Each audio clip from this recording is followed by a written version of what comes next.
E agora a gente vai falar por aqui de economia. Depois de um 2025 marcado por reajustes, incertezas, mudanças no bolso aí de todo brasileiro, as atenções agora se voltam para o que podemos esperar da economia para o próximo ano. Como devem se comportar a inflação, os juros, o mercado de trabalho? O consumidor vai finalmente sentir aquele alívio? Ou o país ainda deve enfrentar aí um ano de pressão nos preços, orçamento bem apertado?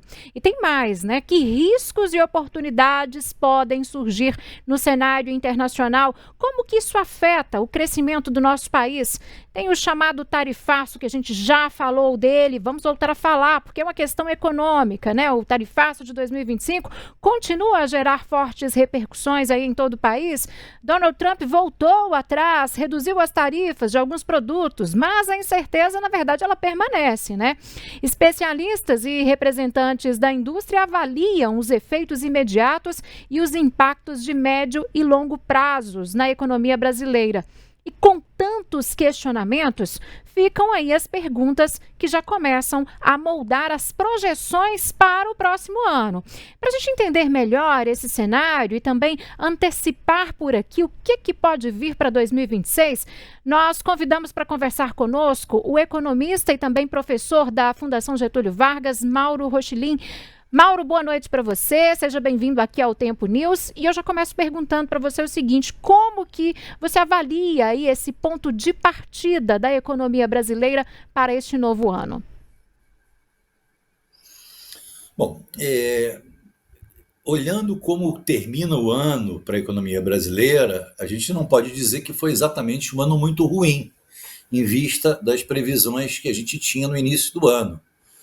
O mercado, em janeiro de 2025, esperava um crescimento econômico em torno de 1,5%, 1,7%. O número vai ser um pouco superior a isso, alguma coisa próxima a 2,2%, 2,3%. A inflação, que se imaginava algo em torno de 6%, deve terminar em torno de 4,5%, portanto, também um número bem melhor. O mercado de trabalho está muito aquecido. Hoje estamos registrando as mínimas históricas, o que, claro, é uma ótima notícia.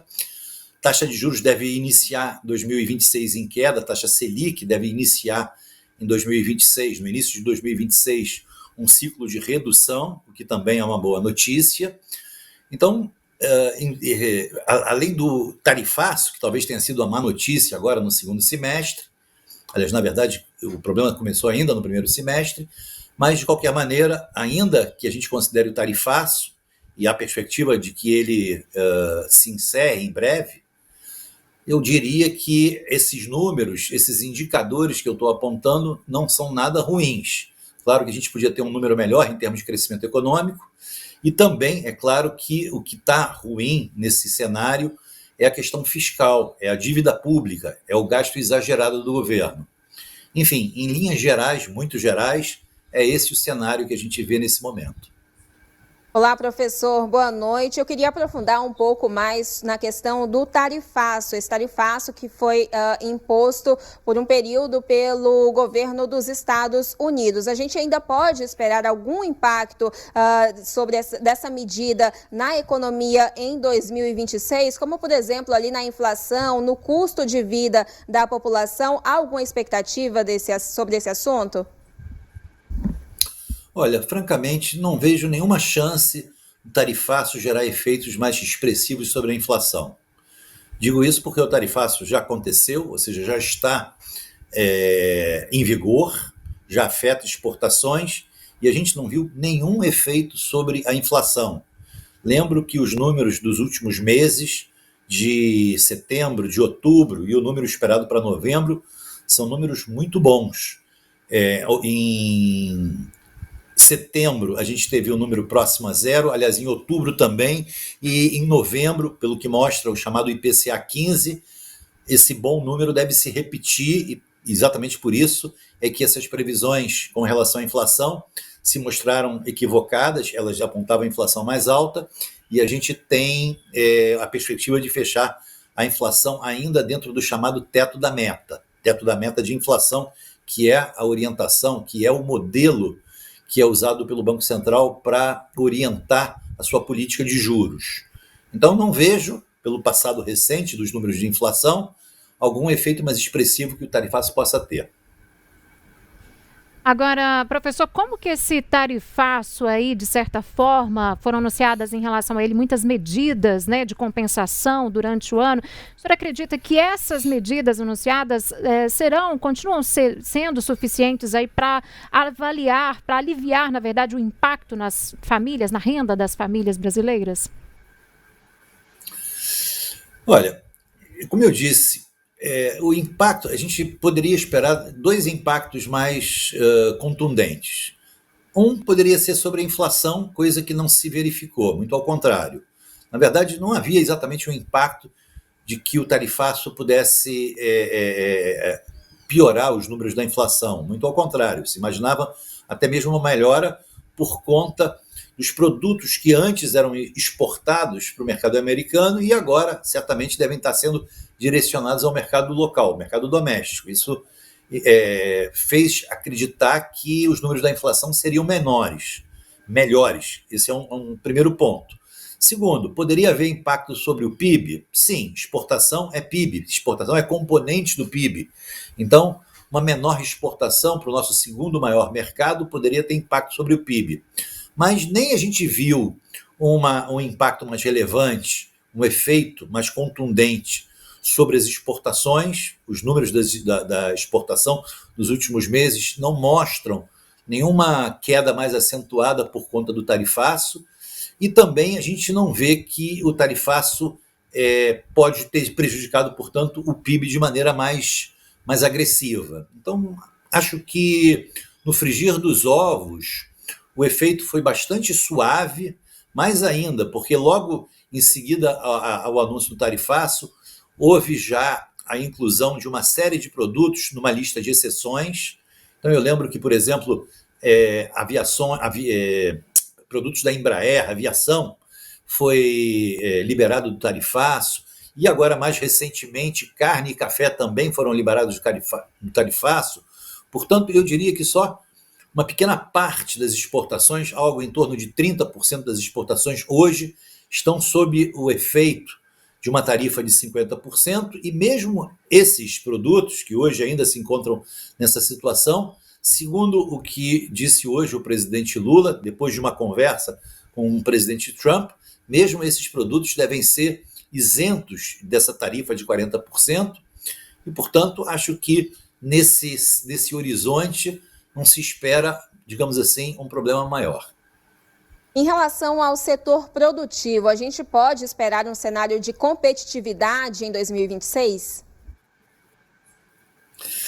Olha, com relação a isso, eu aponto dois problemas que afetam a competitividade das empresas brasileiras. E afetam a competitividade uma vez que eles impactam o custo dessas empresas. Em primeiro lugar, para os exportadores, $1 a R$5,30 não é uma boa notícia. Lembro que no início desse ano, o dólar estava num patamar de R$6, mais precisamente R$6,20. R$6,20 era o valor do dólar no início de 2025. A cotação hoje está em torno de R$5,30, R$5,29, o que para o exportador não é nada bom, não é uma boa notícia. Lembro para o pessoal de casa que o exportador recebe suas receitas em dólares, mas ele precisa trocar essas receitas em dólares para reais. Vai trocar a 5,30, talvez até menos. E isso, é claro, que não torna o exportador mais competitivo no comércio internacional. Esse é um aspecto importante.